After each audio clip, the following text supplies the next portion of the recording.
Hey guys, it's Chris, the Natural Progressive. So I have a really great guest today. I'm really excited. I seen her on an interview with Derek Jensen, one of my heroes, and I really liked what she was doing, and I'm really hoping she can be an inspiration to many other people to do the same things. So with me today, I have Deanna Meyer. She's a longtime activist and organic farmer currently residing in Colorado. She graduated from the University of Alaska Fairbanks with degrees in anthropology and English, and went on to acquire a recent or teaching certificate. Um, oh, sorry. I lost my place.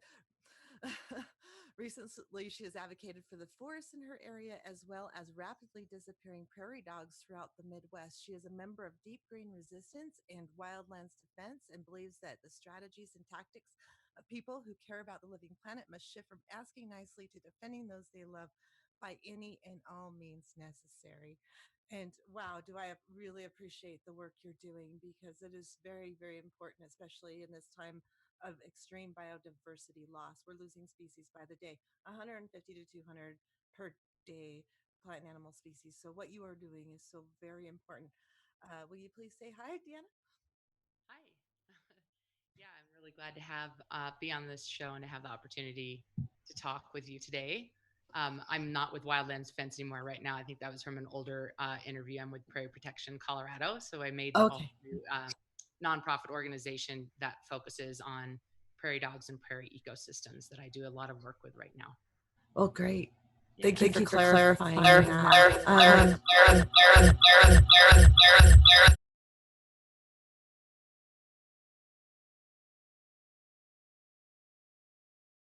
Oz? Sounds okay now. Okay. I don't know what happened there. That was really weird. I think those internet trolls are getting to us. Yeah, we had an audio spike. I'm sorry, ladies. I think we fixed it. But now we have an echo, Oz. Okay, let's get it out of Sorry. there. Okay, try it now. Technical. Because the audio was somebody in the audience said the audio was real low. So okay, let's try it again. Sorry.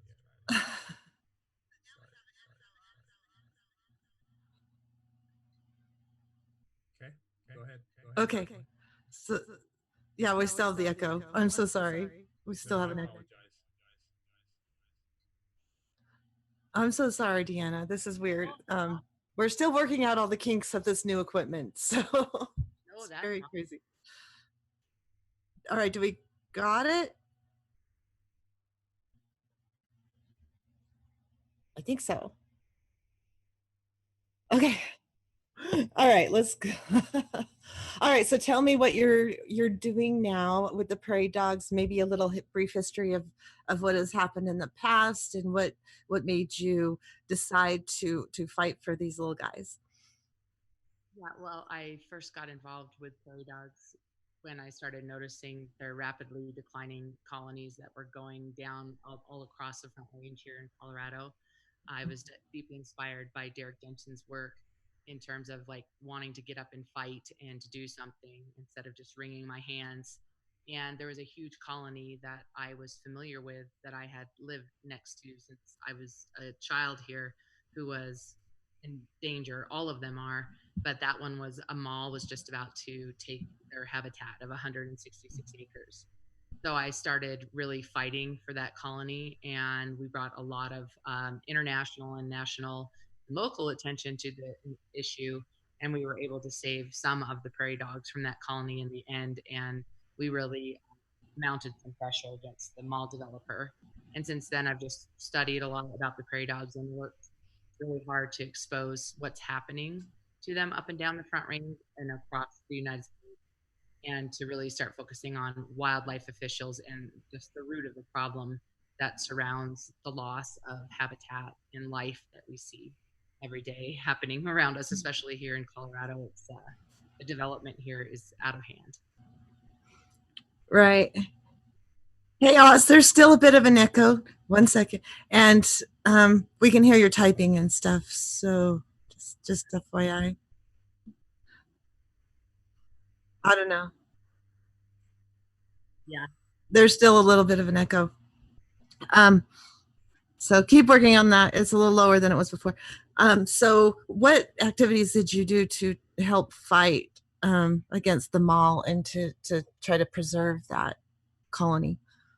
Well, we got really involved first just by trying to write up a petition, and change.org petition. And the point of the petition was to try to gather people's email addresses. So we started getting a list of local people in my area that were concerned about this colony.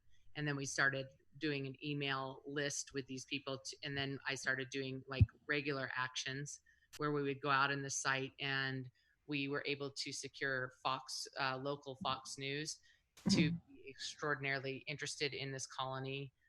One of the things I did that ensured the media following the whole story was when they put up traps to kill the prairie dogs, I smashed all of them, and Fox News came in the middle of me destroying the traps. Nice. They filmed me, and that kind of helped. That was a real, great news story, and they continued to follow it. We ended up, the city council ended up approving the last stage of the development, which was a planned development plan.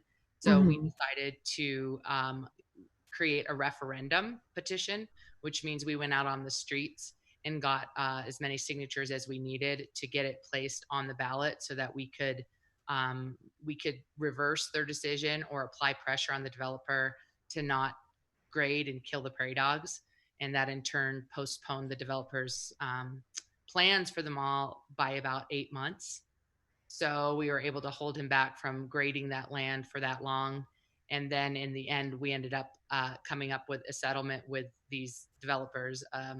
And we just, we saved the rest of the prairie dogs, and we ended up having a pretty good impact, and in turn made it a lot more public what's happening with prairie dogs, and worked on hammering out the myths and the lies that are that focus around prairie dogs and enable the acceptance of the annihilation of their species.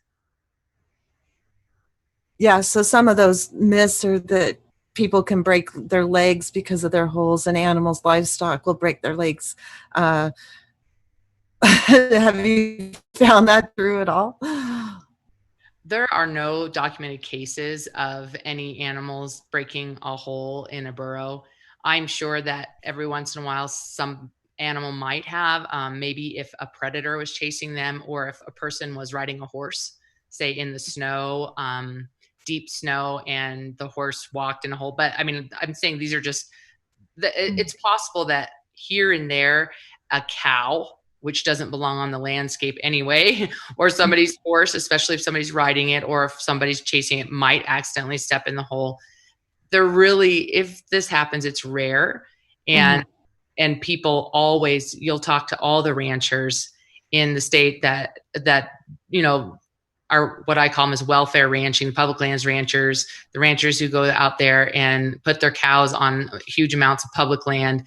And they'll tell you one story after another, or people will always say, my cousin's brother's uncle's sister's wife had a cow once. It's always like not direct. Somebody you know of, like a prize, bull or something. I mean, I've heard a lot of stories from the ranchers, but I have never seen the evidence of that happening. And I think that if it were occurring a lot, it would be the government would be more involved in trying to give them more subsidies like they do when the wolves attack their cows. So I do think that it's based in myth. And I know that there isn't substantiation of this actually being a problem. Right. The burrows are very large. So when they try to tell you that a person or a kid, they're a danger to people walking in it, you'd have to be very negligent to step into a prairie dog burrow. I was more worried about growing up riding my horse through a badger burrow because, they're more hidden. It's harder to see them. They're pretty big where a horse could step in it, but I never had that happen. And I've galloped my horse through sagebrush and such all over where those holes are. And we didn't have prairie dogs where I grew up, but we did have a ground squirrel variety that they called pot guts, which is a horrible name for such a wonderful creature. And people use them as target practice. So I don't, I mean, I understand. And I used to think as a child when they were plowing up a new development to build a house, what's happening to all those little animals, you know? Because I grew up 3 miles back on a dirt road, and there was, new construction coming up, of course, because people have to annihilate every piece of land they can get their hands on. And it was just really disturbing to me that people could just take that and destroy, another creature's habitat so thoughtlessly. But okay, getting back to the myths they like to promote here in Utah, we had an issue, more southern Utah, that the prairie dogs had bubonic plague, and they were worried about them transferring that to people. So they wanted to. When I go back and look at the news stories, I can't find it anymore, but I remember hearing that they wanted to destroy the whole colony because of the bubonic plague. And then I read more into it and found out that they actually have antibiotics for that. So, that was just an excuse, I'm thinking, to get rid of them. What do you think? Yeah. Well, I mean, for one thing, prairie dogs are always, and if you look at the keystone native species that are targeted by our wildlife officials and by the ranchers and the people that are running the policies and regulations, always say these animals like the buffalo carry disease, the prairie dogs carry disease, the coyotes carry disease. I mean, they used to say that the indigenous people were diseased. I mean, you can look at all of that in the genocide of California when they kept a lot of those records in the papers and stuff. So, I mean, lots of times this disease thing is just really outplayed. I mean, it's monotonous, and it's used as an excuse to kill somebody and to look at them as other. For two, prairie dogs do not carry the plague. They die from the plague. So what carries the plague are fleas. And these fleas were brought over and the plague was brought over by European rats on the Yeah. So what happens is up to 99% to 100% of any colony that has these plague infested fleas in them die within 72 hours. So there actually would be what you'd call like a red flag warning. All mammals can get fleas. So if people want to use that excuse, then they would be saying we should kill all mammals, all of the squirrels, all of the, birds get it too. I mean, they can carry anything that can carry a flea is likely to have that as prairie dogs. If you see a colony all of a sudden disappear and it wasn't poisoned, then that gives humans the warning that the flea is an infected flea could be in the area. And you're right about the antibiotics. If you treat it early on, it's just you take antibiotics, penicillin, whatever, and it's treatable for sure. Also, there are so few cases of plague that have occurred in the past, since 2000. I think it's something like 15. You can see it on the Center of Disease Control. They have the stats of the plague and people who have caught it. And I think 4 people in the last 15 years had a fatal episode of the plague, and it's because they waited too long to get treated. And it's just, you are far more likely to die from having a vending machine fall on you. There's more deaths of that from getting struck by lightning, and of course from getting in your car is way more dangerous than that. Getting cancers and having our environment polluted like it is. So people, the whole plague thing is really a fear-mongering issue, and it's unsubstantiated. And almost anytime you see people talk about plague outbreaks, at least in Colorado and in the West, they immediately blame prairie dogs, even though there's no substantiated evidence of anyone catching the plague directly from a prairie dog, except I think there was one case, and there might have been 2, where a person actually handled a dead prairie dog that died from the plague that had fleas all over it, and they contracted plague that way. But I mean, we have people in Colorado, and same with, the top scientists like John Hoagland and everybody, and Konch Lobatchikov, who have worked with prairie dogs and relocated, and lots of people here in Colorado who have relocated tens of thousands of prairie dogs, or thousands at least. And they've handled these prairie dogs every time and moved that each of these thousands, and nobody has contracted plague from doing that. So it's it's a lot of misinformation, and it's definitely an excuse that people continually use to kill the prairie dogs because they call them dirty, plague-ridden rodents. Right. And really the rodent, the parasite, well, not the rodent, but the parasite is definitely the humans that are invading all of the natural habitat and killing off species one by 200, as much as they possibly can. They're just invading habitats. So yeah, I'm getting distracted by all the comments. We're getting, quite a few. There was some, go back to the book hermit comments. Okay, book hermit says humans will be fine once we get rid of 90% of them. But the animals won't, but the biodiversity is really important, but still they act like these animals that we actually need to survive to be part of the ecosystem. They treat them like they're some kind of nuisance instead. So you can keep the comments rolling up and while we talk, I think. Sure, unless we're okay. I think they're talking amongst each other, but that's cool. Anyway, Deanna, so tell me your stories. I've heard them, but I really want other people to hear them about how the U.S. government is treating those animals, what they're doing, and why you think they're doing it. Yeah, well, since colonization and the reason why, like in some of the comments I'm seeing, we're all going to be gone and we're going extinct, and it's true. And this is the reason why. I mean, we're in the 6th greatest extinction. We're seeing all the ice melt. We're seeing things rapidly deteriorate before our eyes. And even though people are trying to do everything they can to pretend like that's not really going on, but it is. But it started off, of course, when this continent was colonized and before, since agriculture was introduced 10,000 years ago. And it's just been this steep,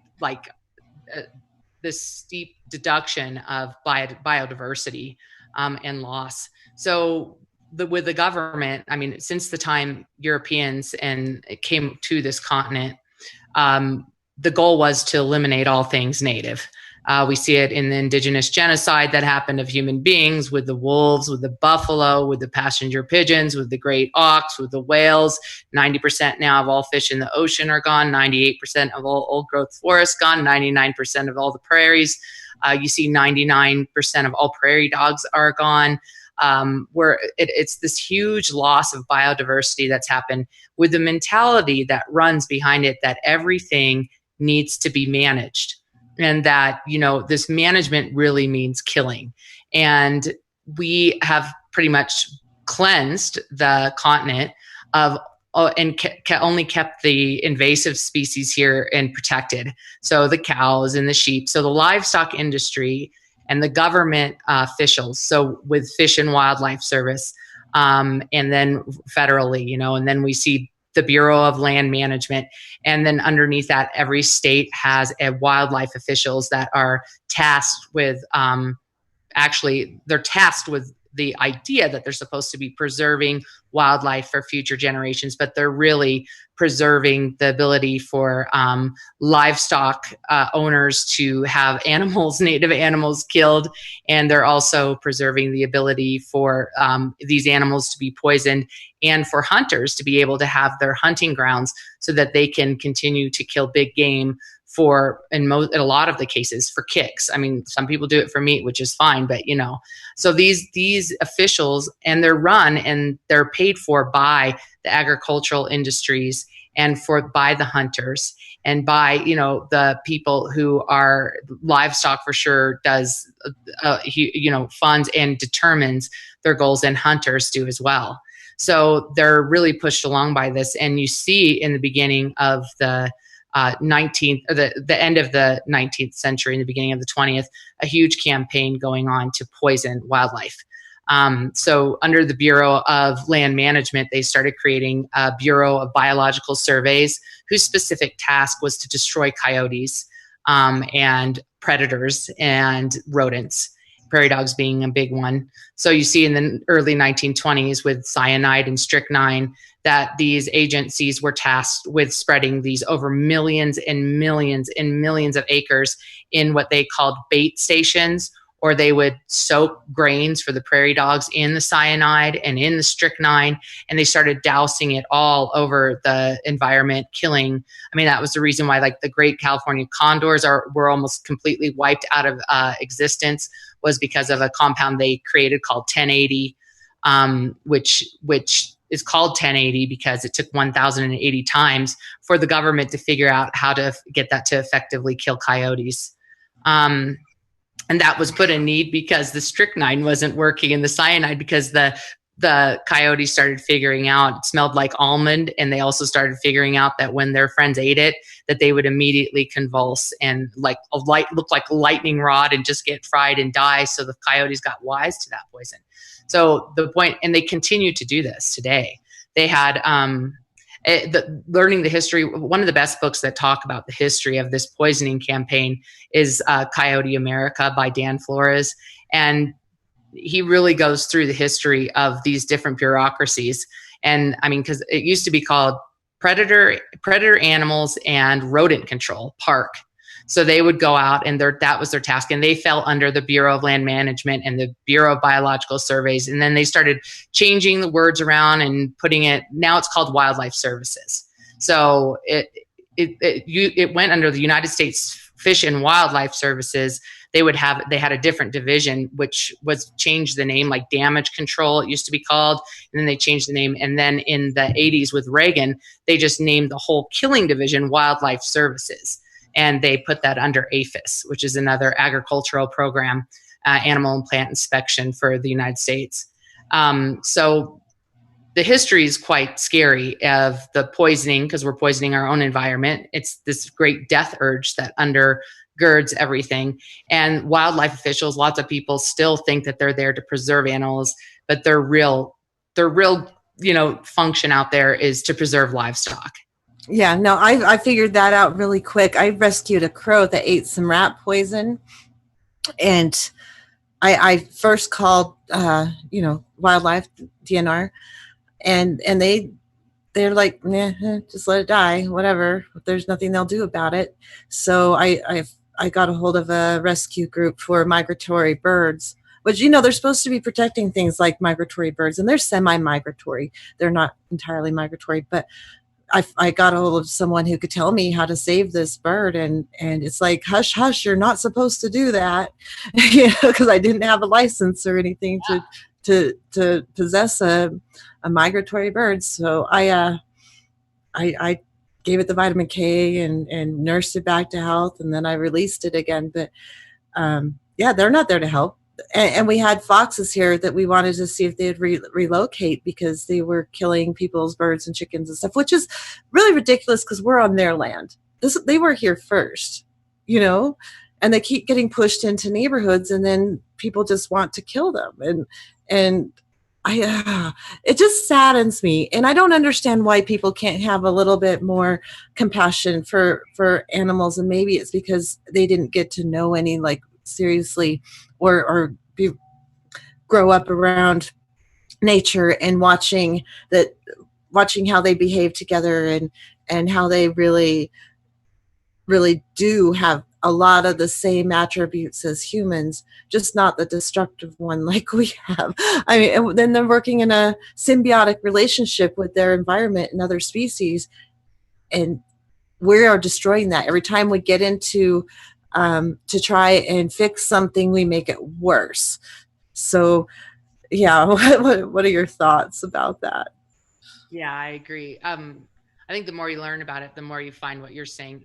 In Colorado, there was a wildlife rescue called the Squirrel Creek Wildlife Rescue, and they rescue in every wild. I've talked with many rehabbers who have tried to rescue wild animals, and Colorado Parks and Wildlife here continuously shuts them down and makes their job almost impossible. And with Squirrel Creek Rescue, they actually rated their whole facility, which was top of the line. It was a multi-million-dollar facility that was funded by the owner, who really cared about wildlife and donations.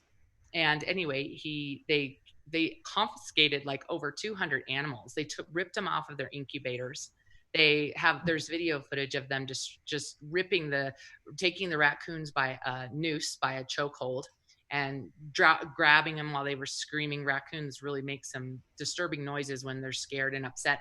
They were in this beautiful playground, and CPW came in and just destroyed them. And I've heard like so many cases where somebody tries to save a coyote and they have a refuge to send them to, and Colorado Parks and Wildlife comes to them, with arms drawn when they refuse to cooperate with them. They get arrested. I knew one person in particular this did happen to, and she was charged and she lost her whole license and her whole ability to rehabilitate. And this is a continual story. And for the livestock, yeah, I mean, it is ridiculous that the American public, for one, is supporting livestock, and especially like public lands grazing. I mean, between 2 to 3% of our meat comes from public lands grazing, but over like 40% of the Western landscape is leased out to these cattle welfare ranchers for dollars, for pennies on the dollar, really, for a couple dollars an acre a year, some of these places. So, I mean, and we're losing badly in terms of habitat and wildlife and everything. And with livestock, I mean, like I have goats, I have chickens. One year I did have a mountain lion who was apparently doing what mountain lions do, which is training her young to hunt. And they took a few of my goats, and it happened like once a week over the period of about a month. And I just said to myself, I'm sad for the loss of the goats, but I'm happy that those mountain lions are getting some food. They've never been back. It was a once, and that was like 7 years ago. And even if they did, that's how I deal with if I'm going to live in their habitat, which I do live in mountain lion habitat, then if they need to eat, they're going to eat. And that's life. I'm the one who's invading their territory. So it's just the whole entire system. And I find it interesting right now because I'm trying to help promote a petition that's banning the hunting of bobcats and the trapping of them in Colorado. And so I'm getting a lot of traction on the Prairie Protection Colorado Facebook page. And hunters are coming on there in droves. I'm banning most of them, but the mentality that they have is just so disturbing. It's so sadistic. And we're actually highlighting, which is very hard for people to look at, including myself, but the pictures that they have as their profile pictures of them holding dead animals with absolute like glee and excitement and blood all over them. And they just, with quotes saying like, this was a gorgeous animal. And this mountain lion reminds me of me, short and stout. And so the issue with all of this that relates to what we're seeing just on the planet, and back to your original question about the loss and what's happening here on this continent and the need to fight, even if there isn't much chance of us like surviving whatever our excuses are, is that there is this mentality is what's driving this whole death urge and ability and acceptance among the government and our laws and the whole culture to encourage people to continue this type of insane it's just insane, the slaughter and the destruction of habitat and life that is occurring at the hands of this civilization. Yeah, it is to me too. And right now we're dealing with them trying to water down the Endangered Species Act. I don't know, I'm sure you're aware. And they want to open up drilling in a habitat that holds sage grouse that they're endangered and going extinct. And their excuse for wanting to open it up is, they're in other states.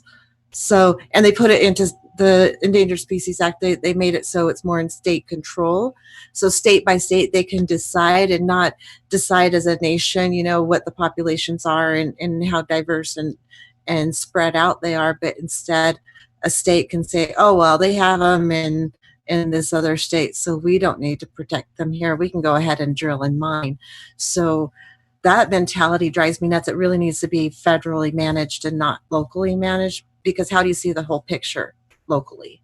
You just don't. So it's just disturbing to me how flippant people are about animal life. It's just fine. We just need to save humans, not realizing that if you don't save the animal life, you're going to destroy our lives. We're not going to be able to live without that. and it's going away. We are the sixth mass extinction, and you need to get it in your head that the faster all these animals go, the faster we're going to go. And so it's important to do like you said, and fight like hell for what we have left. And I love that quote off of Derek's interview with you. I love the whole interview. You're just an amazing person. I really, really appreciate what you're doing. And I really hope more people learn from your example and keep fighting, because you're just doing good work. Yeah, thank you. I mean, it's fruitless, or it feels fruitless. It's not fruitless a lot of the times. I mean, it can, I guess it's just in perspective, but I always look at it like, we're alive, and we're people who recognize what's happening have a responsibility to fight. It's just, no matter what we want to say is going to happen in the future, or what we might think we know is, we have a responsibility to try to protect life by any and all means necessary. And very few people are doing that. And my trick and question is always like, how do I get people from the couch onto the ground and fighting for what is left? Just in the whole thing comes back to like, also like the importance of connecting with environment and the earth, because we're so disconnected. And that's why we can say, oh, well, we just care about humans living, because we're so completely disconnected from the planet and from reality that we somehow think that our existence doesn't depend on every other species that has been here for a long time. And it certainly does. So when we're slaying native species to the extent that we are and destroying the habitat in the way that we are, is when we're going to see all of this loss and all of this horror that's happening with us in the ice melting and, the disaster that we're right before us with our, accelerator to the ground and the brick wall right in front of us. And it always amazes me that people can disconnect and believe in these stories that are completely unrelated to reality. I mean, the belief that we have dominion or domination over everything that lives here, and that everything was created so that humans can use it up. And that is the cultural story. That's certainly what I'm hearing from all the hunters, and what we know from the people who are running the government right now. And that just is, it's a disease. And you see the disease in the pattern of the development that spreads all across the land. So in terms of fighting, I mean, if the planet is dying, if life on the planet is being murdered and it's not dying, we're killing it. This culture's killing it. And you're not going to fight for it. I mean, what will you fight for? To me, it's like, and most people aren't. Most people are at the mall, they're going shopping, and they're living in concrete in their phones. And it's a very ill situation. And more and more apparent that we're heading towards that collapse, and it's coming closer. And people who know really have got to fight for those that you love, fruitless or not. No kidding. Okay, we're going to take questions and comments in 5 minutes. But just, yeah, I agree with you entirely about people just separating themselves from the natural world, and so they do not see that we're all interconnected. We're just one of the species on the planet. We really are not any better. Yeah, we may be pretty clever and we can make things and such, but we're not smart enough, wise enough to realize that we depend on all the other species and the ecosystem staying intact to survive. And it is because they're separated from nature, I think, and living in cities with sidewalks and buildings and malls and movie theaters and all that stuff that people like to do. They don't even cook their own food, half of them anymore, which is crazy. Most of them think the food comes from the grocery store instead of, the garden, and they've never got their hands dirty growing a garden. But before I can go off forever on that one. But I wanted you to talk about, you have a colony that you saved and is on your property, correct? Yes. How are they doing? They're doing really well.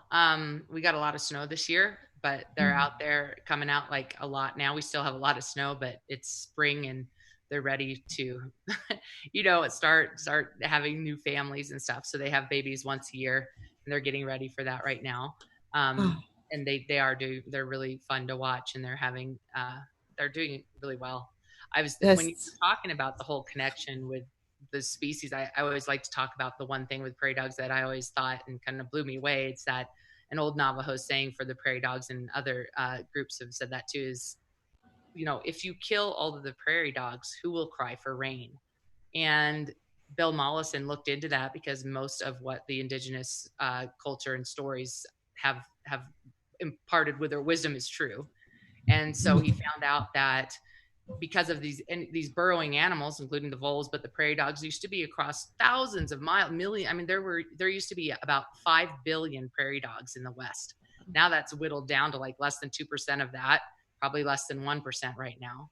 And they had huge colonies. One was 25,000 square miles in Texas of prairie dogs, and these huge burrowing systems they would have.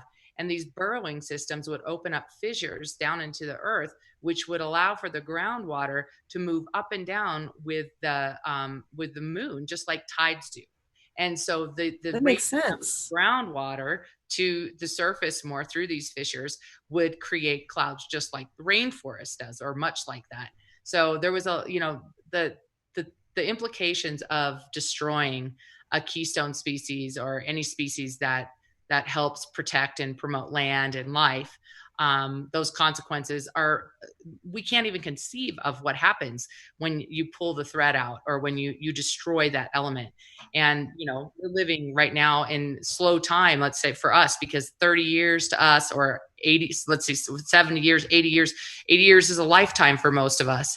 And the earth is much, much slower than that. And the time that we're here, we have just absolutely unwound all of those precious, like delicate, intricate things that have allowed for life to live and thrive as it has up to this point. And it took millions and millions of years to get here. And we've done quite the job in undoing that beautiful tapestry that kept things together. In record time. Yeah, it's in absolute record time. We've destroyed it. Yes. Oh no. What? Oh, I don't know what happened. I just lost the screen for a second. It just closed by itself. It was just, reduced. It wasn't gone. Thank goodness. I thought I dropped off.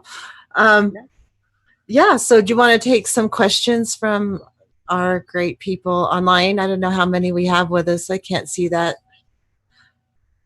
Sure. Okay, put them up on the screen, Oz. All right. Put them on the other screen. There you go. Book Hermit. Yeah, you can. If government passes an environmental law, you can be sure they've found a way to make it counterproductive rather than helpful. Yeah, that's true. But the Endangered Species Act actually was something that really helped and it saved a lot of our species that we really like the bald eagle, the grizzly bear. So many animals. So when they just destroy it and rip it apart, it's going to be even worse. Putting it in state control is a huge mistake. But yeah, I kind of agree. Human, the earthling, has always slaughtered the natural world, killing other animals to extinction and other beings that are different than ourselves. Yes. Feel free to jump in, Deanna, if you have something to say about one of these comments. That's not, I totally disagree. 99% of the time that humans have been on this planet, we have had stories that have locked us into the land. So those stories from traditional cultures, which all of us used to be a part of before 10,000 years ago, and most of us more recently than that, we were living in place with stories that drew us into the balance of the earth. I think the problem is the story right now is destructive, and it is based on overshoot and growth and profit and capitalism, and that is what is destroying us. Is not humans have lived on this planet for a long time without destroying the life around them that has fed them, not anywhere to the extent that we have right now. And I that the story of civilization, all civilizations rise and fall because they overuse their land base, and they end up importing food into increasingly supporting an increasingly growing population base that should not be supported. I mean, we should, when you go out of the bounds of what the earth wants you or can handle, can sustain with biodiversity, then you're on your way to extinction. We're way out of bounds on that for sure. And I guess I tie that into humans, but yeah, capitalism and the need to have consistent growth on a finite planet is a totally different thing altogether. Yeah, the capitalism depends on more growth. And that's exactly what we don't need. We need a sustainable amount. I mean, we're at 7.8 billion people on this planet right now, and that's unsustainable unless we destroy all the other ecosystems. But if we destroy all those other ecosystems, we're destroying ourselves along with it. So, which we pretty much have destroyed all those ecosystems. Yeah. Kind of on a lifeboat. But I mean, I feel a responsibility to do everything I can and fight. I would never say, let's just sit down and grieve and let's just forget it. And, some people choose to do that. A lot of people just choose to pretend like it's not happening. But I mean, we are given a gift of life, and it's our responsibility to do what we can. And as far as the law and in placing laws like that person had said, it is very true that this system will end up continuing to kill, whether or not we have protections in place or whatever. And what needs to be dismantled is the system. And it is very fragile if you look at the way that the system is right now in terms of the grid and everything else that's going on. Are people going to do that? No. I mean, maybe. I wish. I wish too. Heading in that direction. But, the laws, though, like you said, if you save, just in my idea with prairie dogs, if I save the 200 that I have out here now, instead of them dying in 2015 when I did that colony, those prairie dogs are alive and I save them. I'm putting a Band-Aid, protecting anybody we can for as long as we can is worth it to me every day. Like with lots of colonies, I know I'm putting Band-Aids on them and just forestalling the development for maybe a couple months, maybe 6 months, maybe a year, maybe 5, maybe 10 days. Every day is a day worth living for those prairie dogs, those grizzly bears, those wolves, the fox. It's still another day. Anything we can do, and that's kind of where we are in my situation with the prairie dogs right now, until we figure out that we're going to have to do some serious dismantling and changing and revolutionizing to make any kind of impact, if at all. I'm trying to just fight for who I love and keep them alive for as long as possible, which is what the ESA and all the federal protections allow environmentalists to do in a very, convoluted and hard way, because it usually ends up in death, but it saves a lot of them too, like you were saying. It's what we have, it's the tools we have within the system. And until people start recognizing that it's the system that needs to go, to the extent that we have the acceptance and the understanding of that, then the only thing we can do is what we can, which is work to do whatever we can to at least protect. If all the grizzlies are gone tomorrow, then they're not coming back. If all the prairie dogs are gone tomorrow, then they're not coming back. If we can save a patch of forest today, and as long as we can, it'll still be there until it's gone. And it's gone. And that's terrifying and sad. And I just think people have the will to make major changes that they'd actually have to make to save us. They want to keep growing. They still want to go to their malls. They keep wanting to fly everywhere. They want to eat whatever they want to eat and ship in whatever they want to ship in, instead of trying to live more locally and sustainably and more in harmony with nature. And I just don't see humans having the capacity to make those changes. I'm going to fight and see if, I can change a few minds and hearts on that topic. But, I just don't see the masses going along with that until the government is completely honest with the people of what is actually happening with the climate and starts doing something. But they won't, because they're going to allow the capitalists to profit until our last breath. And until the supplies aren't there, and until the lines or the pipelines are destroyed, or the grid comes down or whatever, then of course it's going to continue. The destruction is going to continue if it's there. And we can get 2% of the population, or 10%, or 20, 50% of the population refusing to use any electricity or use toilet paper, whatever you want to say, and it's not going to do anything, because the huge mass of the use of these energies and technologies and the fossil fuel is the industry itself. and the industry will power on, and you're never going to get 50% anyway, but the people who are willing to give up their luxuries are never going to impact, individual choices are never going to impact the actual Right. ground loss. And species loss, and the fact that the U.S. military is the number one polluter in the world, and they show no signs of slowing that down. Just industry keeps getting bigger and bigger. They keep wanting to build and develop more into other ecosystems for other animals, and I just don't. This is when I really get depressed. So the climate change overpopulation is part of this, but this is when I really get depressed. Is when I'm thinking about the animal loss, the innocent animals that didn't ask for all this, and it's super sad. It's just it hurts my chest. I get sick inside. It hurts my chest that the animals and kids, that didn't ask for it either, they're the ones that are going to suffer from all of this, and it's just disturbing. We should get to another question. Is there any questions, Oz, or is there just statements? There was one about religion and government up. I'll read it. Maybe. There it is. Okay, until the economical fiscal collapse, then they'll turn to wars. Yeah, they've already started the wars, but it's just going to get worse and worse and worse, Book Hermit. Yeah. Yeah, I mean, honestly, we're going to run out of water. We're going to run out of food. All the animals that are left, they're going to be used for food. I mean, that's what I picture, and it's just going to be sad. Hey, Jilly, nice to see you here.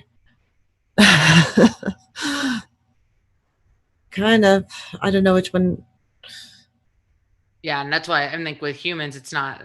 Yeah, this is a culture. This is industrial civilization. It's gone out of control. Yeah, it is.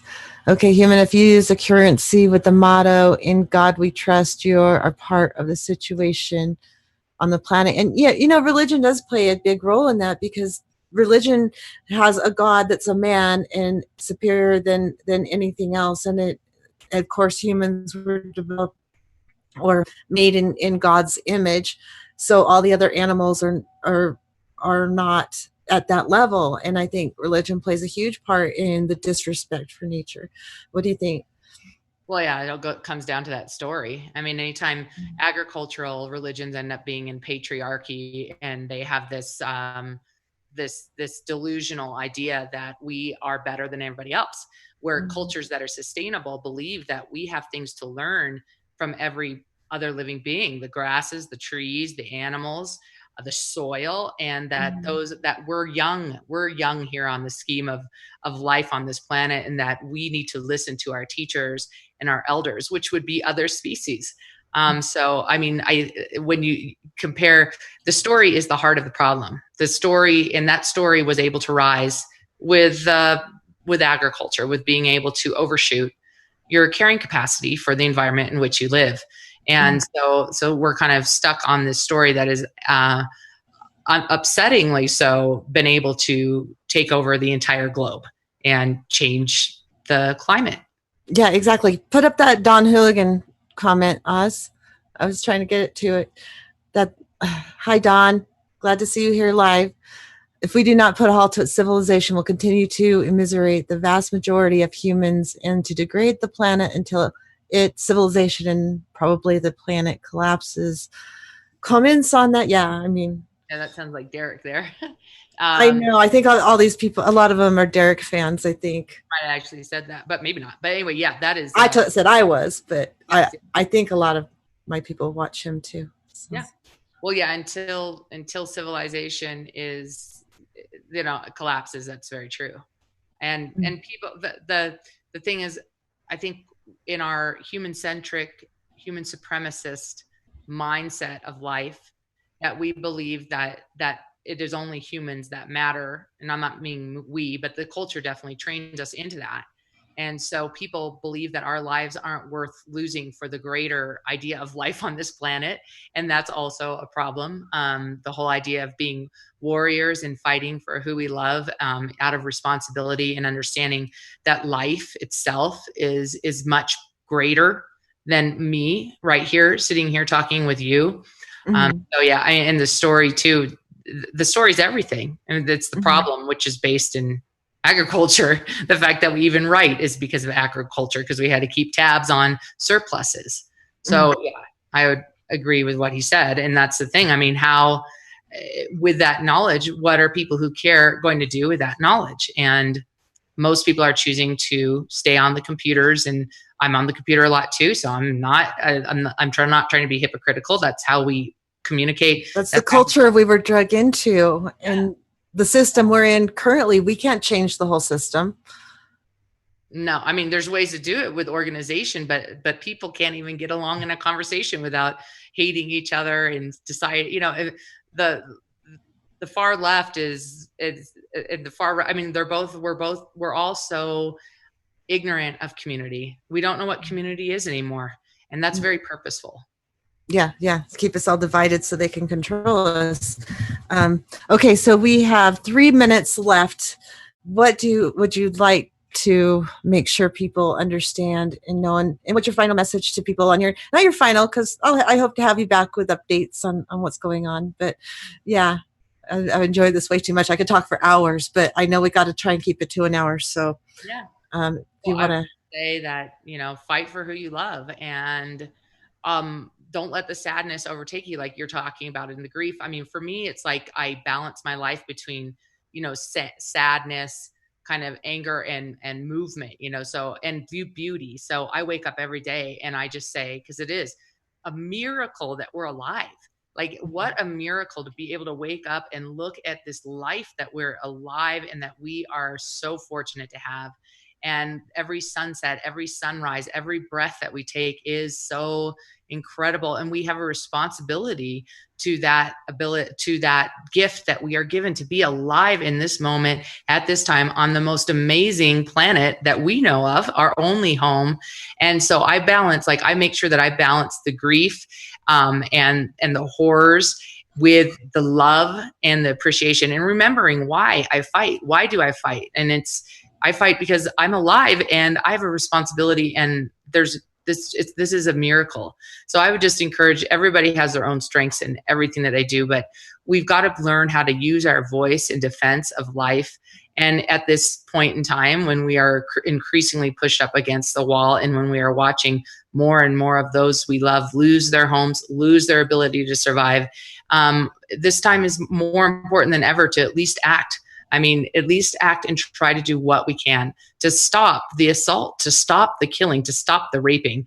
I mean, we don't just sit there and ask for it. We've got to get there and do it somehow and organize, you know, put our personal beliefs and our divisions aside, and remember who we're fighting for, which is this Mother Earth and the life that surrounds us, and this opportunity we have right now.